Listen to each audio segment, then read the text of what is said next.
400 KG কিংবা 350 KG body weight হিসেবে যাকে আমি এইভাবে ধরেন, এইভাবে ধরে যদি এখানে যদি টিপ রাখেন তাহলে আমি এই আগে নিজে দিতে পারতাম।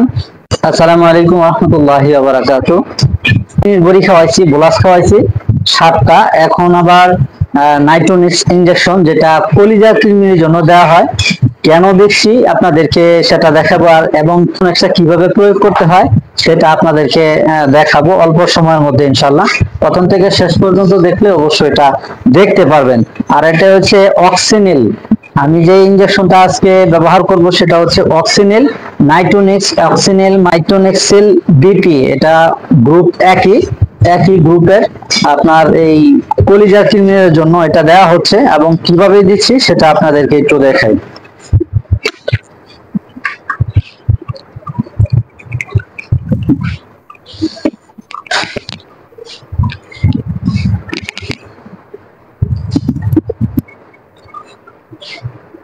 আর কি পরিমাণ দিচ্ছি সেটা, এই গাবিকে কি পরিমাণ দিচ্ছি সেটা আপনাকে বলবো ইনশাল্লাহ।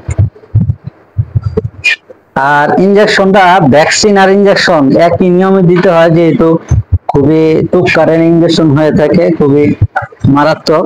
এই জন্য তাপমাত্রা সময় দেওয়া যাবে না, হইলে সকালে দিতে হবে, নাইলে বিকেলে দিতে হবে অবশ্য।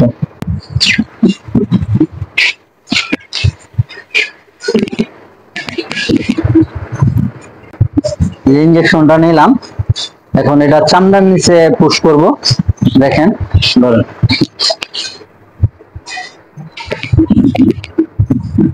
আমি এই আগে নিজে দিতে পারতাম, এখন আব্বা ধরবো, চামড়া টান দেয়া, পরবর্তীতে এইভাবে ধরতে হয়। দেখেন একটু, এইভাবে ধরেন, এইভাবে ধরে যদি এখানে যদি টিপ রাখেন তাহলে কিন্তু দেওয়াটা সবচেয়ে সহজ।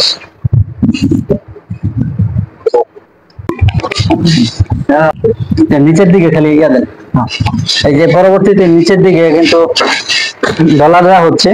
তো জ্বালা বরাবর আব্বা আপনি একটু পানি লয়ে এলো, পানি দেওয়া ডলা দেন নিচের দিকে, দিদি জানতে আপনি একটু পানি লন। পানি দ্বারা কিন্তু ডলা দেওয়া হচ্ছে, যেন এখানে এই তরল জাতীয়, যেহেতু এখানে যেন চটকা বাইন্দা না থাকে, মানে জমাট বাইন্দা না থাকে, এটা যেন সারা শরীরে আস্তে আস্তে এটা ছড়াইতে থাকে। আর এখানে যদি শক্ত হয়ে যায় তাহলে কিন্তু পরবর্তীতে সমস্যা হবে। এখন বলি এই গাবিকে কেন দেওয়া হলো।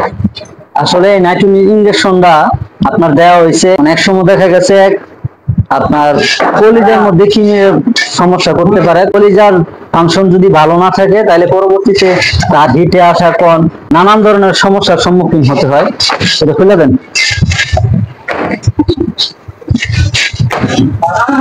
আগে বোলাস কিংবা বড়ি দ্বারা যে কৃমিগুলো মারা হয়েছে সেগুলোর মধ্যে ফিটা কৃমি আছে, গোল কৃমি আছে, তারপরে পেটের মধ্যে আরো নানান ধরনের কৃমি আছে, কিন্তু কলিজা কৃমির জন্য কোনো সেই বড়ি কিংবা বোলাসে কোনো কাজ করে না। সেই জন্য নাইট্রোনিক্স ইনজেকশনটা দেওয়ার কারণ হচ্ছে কলিজার যে কৃমিগুলি হয়, কলিজার আক্রমণ যে কৃমি হয় এবং কলিজা নষ্ট করে থাকে, সেই জন্য এই নাইট্রোনিক্সটা দেওয়া একমাত্র কারণ।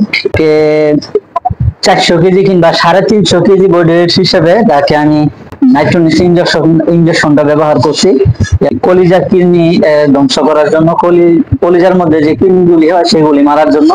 আর এটা ব্যবহার করছি আমি 15 মিলি। অবশ্য আপনারা জানেন যে কোনো গরুর দুধ যদি কম হয় কৃমি, তাহলে কিন্তু কৃমি সহজে তারা মরে না। যদি একটু বেশি হয় তাহলে কিন্তু গরুর কোনো ক্ষতি হয় না, পরিমাণ থেকে একটু বেশি হইলেও কোনো সমস্যা নেই, কম হলে সমস্যা। তার মানে আমি এটাকে 15 মিলি দিচ্ছি 400 কেজি কিংবা 350 কেজি বডি ওয়েট হিসাবে এই গাবিতে। তাহলে দেখবেন যে সহজে ইনশাল্লাহ আপনার হিটে এসে পড়বে ইনশাল্লাহ।